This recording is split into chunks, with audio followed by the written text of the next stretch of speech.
Today, we're testing out the Bambu Lab P2S, the new and apparently improved version of one of the most popular 3D printers ever made. But is it actually worth the upgrade? Let's find out.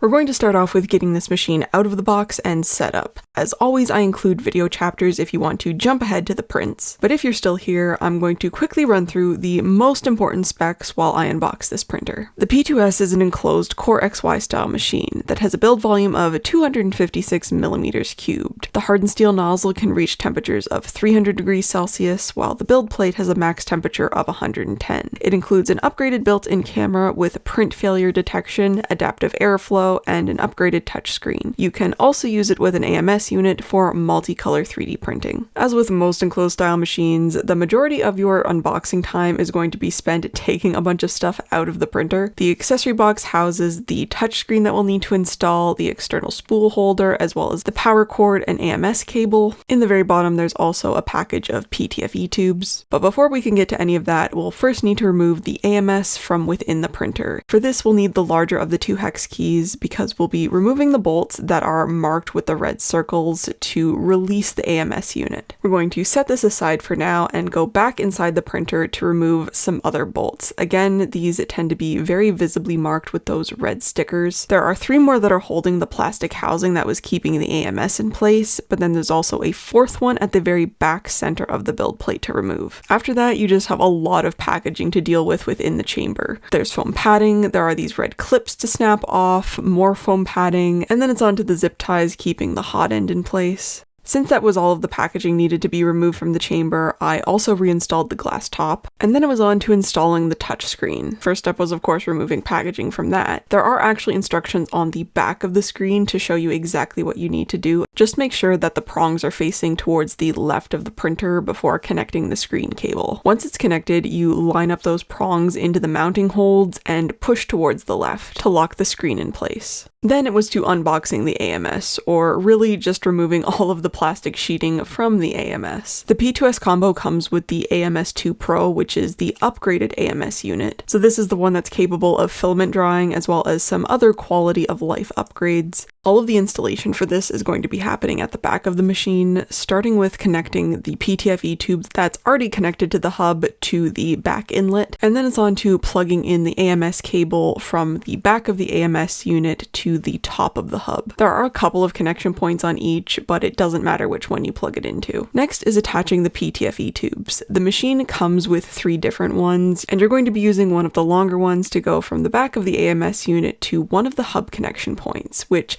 this hub is new. It has 2 inlets, which is really cool because it means that you can also connect the PTFE tube running from the external spool holder and not need to be swapping them out all of the time depending on which one you want to use. The final bit of assembly is plugging in the power cord. After that, you can power on the printer and begin the fairly typical setup process, selecting language and region, connecting to your Wi-Fi, and also logging into your Bambu account. The machine then prompts you to check that you've removed all of the screws, which we have already. And then you can move on to the various calibration tests, so the auto bed leveling, vibration compensation, and also motor noise cancelling. First up is the bed leveling, which is where the machine will probe multiple points across the entire build plate to essentially create an accurate leveling map for your particular machine. Next is motor noise cancellation, where the printer will move the hot end back and forth repeatedly, and you will actually be able to hear the differences as it calibrates and lowers the motor noise. And then we have vibration compensation, which is where the machine will very rapidly shake the hot end. It will then go into another phase of bed leveling, this time actually heating up the bed and the nozzle. And once it's completed that, you're ready to start printing. I would say also probably check for possible firmware updates, but once you're finished that, you can install your USB stick into the machine and start printing. I decided to jump right in with an ABS print, although nothing too exciting, just my choice of waste chute. I'm a big fan of designs that have a separate waste bucket that's easy to empty, and I find that printing them in ABS or a more temperature-resistant filament goes the best because sometimes the still hot purge waste can get partially melted and stuck to the chute parts that are made out of something like PLA. If you're wondering what that other part on the build plate is, it's part of a life-size Jar Jar Binks bust that I just decided to print front at the same time, which also turned out fantastic and even better when attached to the rest of the body and painted. But back to the chute situation, this particular model uses the screw holes that are already around the back waist chute, and I just decided to replace them with longer bolts and then reattach this entire new chute to the back that way. Nice and secure, and then the bucket just sits on the side of the printer. Now that the boring, necessary prints are out of the way, we can move on to something a bit more fun and multicolor. This sign was a request from my mom, so got that printed for her. This turned out fantastic. I tried out some new ironing settings and they worked really well, especially for such a complex top layer shape. I had the ironing set to do all of the top layers, so it did it on all of the black lettering and details as well as the beige area or background. Next, I wanted to try a more three-dimensional multicolor print with these super cute keychains. And you're probably starting to sense a bit of a theme for this video. Truly unintentional, I just realized I had a lot of Halloween-themed prints on my list that I wanted to do, and so I just rolled with it. So first up, we have these adorable candy corns, and then next was onto the bats. This also gave me the opportunity to time how long a color change takes, and it's about 1 minute and 30 seconds on average. It will of course depend on what colors it's flipping between, because it might want to purge more material depending on how different the colors are, and therefore it might take a bit longer or a bit less time if the colors are quite similar. And here's how the round of bats turned out. These are all going to be going to some trick-or-treaters. I could have been even more efficient by completely filling the build plate up with all of these keychains, but the person I was making them for only needed like 15 total, so that is why there's only about 10 per build plate. I still had quite the collection of cute little critters by the end though. The bat might be my favorite. He just turned out so cool. But honestly, all of these were incredible looking 3D prints. I really like the style of models that look like they're knitted. The one little iffy one was the ghost. I printed it out of glow-in-the-dark filament, which is pretty transparent, so the darkness around the facial features is more from the transparency rather than color bleed. And then I went ahead and added some keychain hardware to them all. I figured I should probably balance out all of the fun prints with something useful, so I grabbed this gray PLA CF for some Gridfinity storage. Specifically, it's to replace a foam container insert for my CNC tools. The carbon fiber PLA was purely for aesthetic reasons, although I figured it wouldn't hurt to try out a more abrasive filament on the P2S to see how it handled it, and these prints turned out beautifully. CF filaments have a gorgeous matte finish that pretty much make the layer lines completely disappear, and these prints fit perfectly into my container and also into each other. So print accuracy definitely isn't an issue with the P2S. All of the very specific tools and shapes fit into this system flawlessly as well. And in the end, I had a much more practical storage solution for all of these tools that looked incredible. I decided to stick with PLA CF for a bit and print this bat sculpture. I've had a bit of this filament left over that I've been trying to figure out a good use for, and 'tis the season for decorative bats. This print also turned out beautifully, and you can really see on the wings how smooth the PLA CF prints. Yeah, you definitely don't need to be using carbon fiber filaments for bats, but am I mad at this result? No, this thing looked awesome. Next, I did a couple of random prints, starting with this Grandpa Munster sign. My family has nicknamed me Grandpa due to the whole lab/workshop in the basement, so I thought I might as well make an appropriate sign for the door. Up until this point, I'd mostly been using PLA, which is pretty unlike me, so I switched back to ABS for this rabbit print. This particular project is like way too convoluted to try and explain in a video, so just appreciate the very nice looking rabbit print out of one of the most difficult materials to print with, and it looked even better once I removed all of the support material. I will willingly accept name suggestions for this rabbit though. But yeah, the P2S did a fantastic job capturing all of this fur detail, and also printing all of the pretty intense overhangs really cleanly.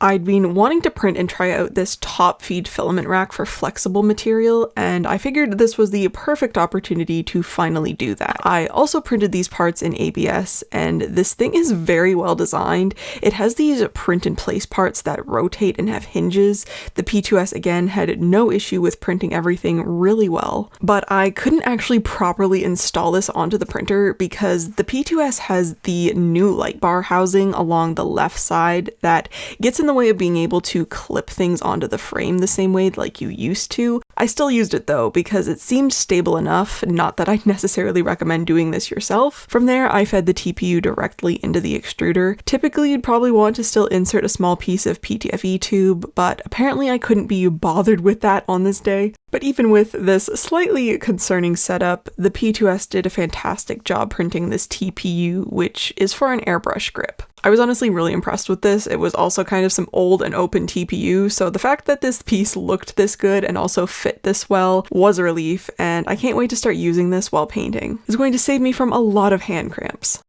The final project that I wanted to use for the P2S test is for one of the largest 3D print projects I think I've ever done, and that is this amazing Dracula's castle model.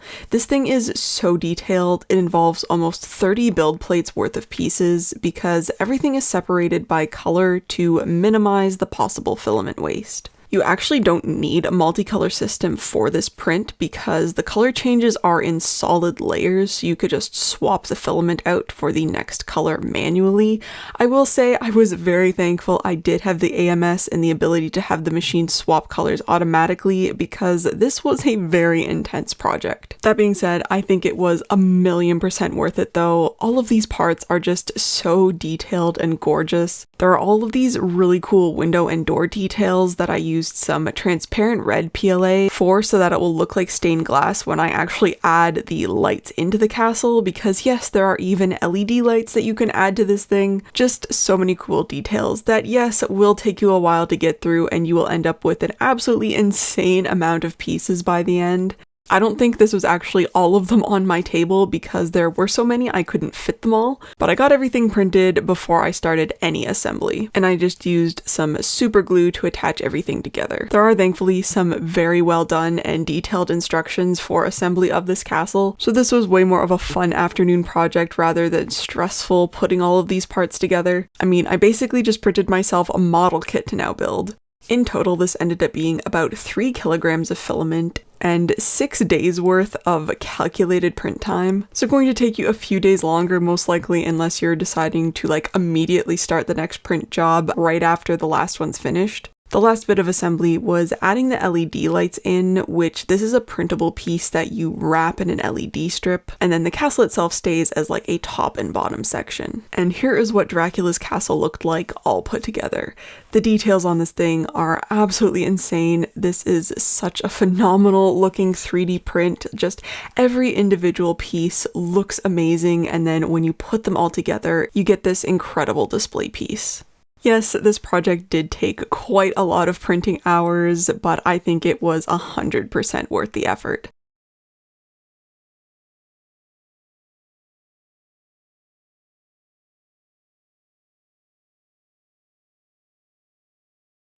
I decided to really commit to the Halloween bit, and yes, the horns are also 3D printed. Quite comfortable as well. As always, I wanted to wrap this video up by giving you my final thoughts on the Bambu Lab P2S. Normally, I would go through my list of pros and cons for any given machine, but I really don't have anything that would truly classify as a con for this printer. You've seen what my experience has been like with this machine so far. It has been nothing but successful print after successful print, no headaches to be had, and I've already put a couple of 100 hours on this thing. The one note that I have that could possibly be considered a con for some people is that it doesn't have active chamber heating. Because of its size and it just generally doing a really good job at retaining heat, it has no issue maintaining a 50°C chamber, which is more than warm enough for printing things like ABS and ASA. It would only start to possibly be of concern if you were using some of those more intense engineering filaments. I know some of them recommend something closer to like 65°C for the chamber. The necessity of a chamber heater is going to be very dependent on what you are personally into using for material, but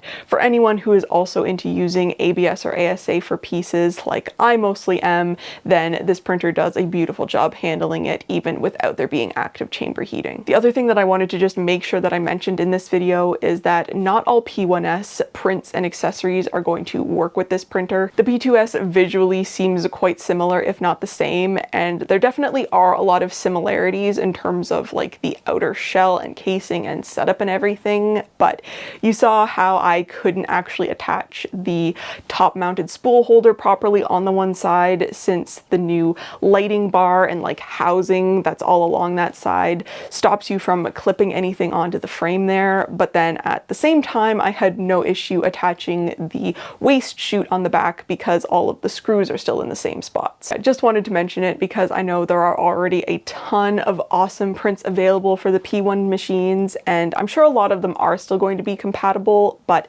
there are going to definitely be a couple that are going to need to be modified or redesigned a little to work well with the P2S. But now let's get into all of the details and reasons of why I absolutely love this 3D printer, and also why I feel like it's a fantastic upgrade not only over the P1S, but also the X1C, which is kind of crazy given that the X1 Carbon was Bambu Labs' like highest end machine for a long time, and in many ways the P1 printers were the more budget-friendly versions of the X1C, and now the P2S feels like an upgrade over that machine. The most important metrics for me for any 3D printer are consistency and print quality. There is so much technology built into these machines, both on the actual printer and also the software side of things. It's just so low to no hassle to get fantastic quality prints constantly on these machines. Throughout this video, I pretty much stuck to Bambu Labs' default filament profiles, just changed it depending on what filament I was using. The one exception is that I up the bed temperature on ABS, but other than that, it is also the default. And you've obviously been seeing the various print quality throughout this video with a bunch of different types of filament. And with those all being the default settings, that again goes back to the idea of this being such a low hassle machine, and also a very beginner friendly one, since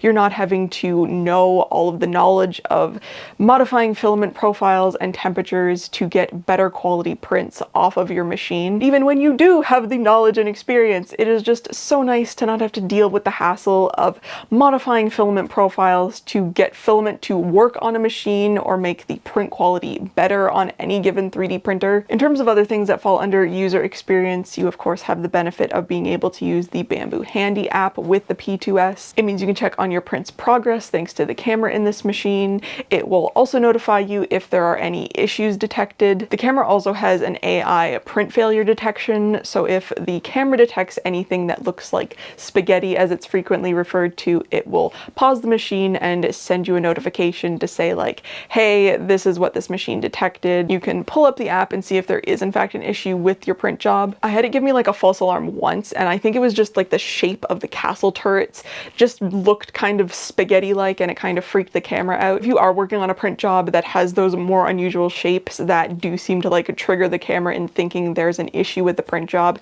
you can disable the spaghetti detection, but it is obviously a great fail-safe and useful feature to have. And with the Bambu Handy app, you can also just select a model on Maker World and send it off to the machine to print, which is so handy. I might be in the middle of doing something and realize, hey, it would be great if I had a hook for this particular piece to hang up on my pegboard. I can just go on my phone, find a model that I think would work, and just have it slice it from my phone and remotely send it off to print, and have that thing in my hand in like 20 minutes. Welcome to the future. Since I did just sort of mention it, the camera and lighting in this printer is such an incredible upgrade over the P1 and X1 machines. Not only does that make the failure detection even better, since the printer can actually see what it's doing a lot easier, but it also means that visually when you check in on it remotely, it's a lot easier to see as well. I end up making a lot of time lapses for these videos, and I also end up using a lot of black filament for projects. And every time I use my X1 Carbon, you might as well not even do a time lapse because you just cannot see what on earth is going on in that printer. It is so dark, it actually even makes it difficult if you're like standing in front of the machine just wanting to see what's going on in the chamber. So I'm very happy to say that the lighting in the P2S is an incredible improvement. Another massive upgrade and benefit with the P2S is that it now uses the quick swap nozzles. These are the only machines that I would ever consider using different nozzle sizes for, because anything else, it is just way too much of a headache, and you can do so much damage accidentally by constantly flipping out nozzles on your machine. With the quick swap nozzles, it takes like 20 seconds maybe. You just have to remove the magnetic hot end cover, take the silicone sock off, unlatch the clip. The hot end itself is held in with a magnet, so you just kind of pull that out, and then you grab whatever nozzle you want to switch it to and do those steps in reverse. It uses the same quick swap nozzles as the H2 printers, so if you have one of those, it means that you're only having to buy the one type of nozzle, and then you can use it on both types of printers, which I'm always a big fan of. Another great upgrade is the touchscreen. In my opinion, a necessary upgrade given just how many settings and things there are on the P2S to adjust and look at, and just information that the screen displays when it's printing. I mean, you have everything from mapping filament colors in the AMS slots to selecting what you want to print next and seeing the little icon of the print job. Another great improvement is that the P2S uses a USB stick for memory instead of an SD card. I know there's still plenty of people that prefer to put all of their print files on the memory device and then physically take it to the machine instead of sending it via Wi-Fi. And I also know that trying to get the micro SD cards in and out of the P1 printers and also the X1C is a nightmare, or at least is a nightmare over the ease of a USB stick. So very happy to see that improvement made as well. The P2S also has the smart cooling and heating like the H2 printers have.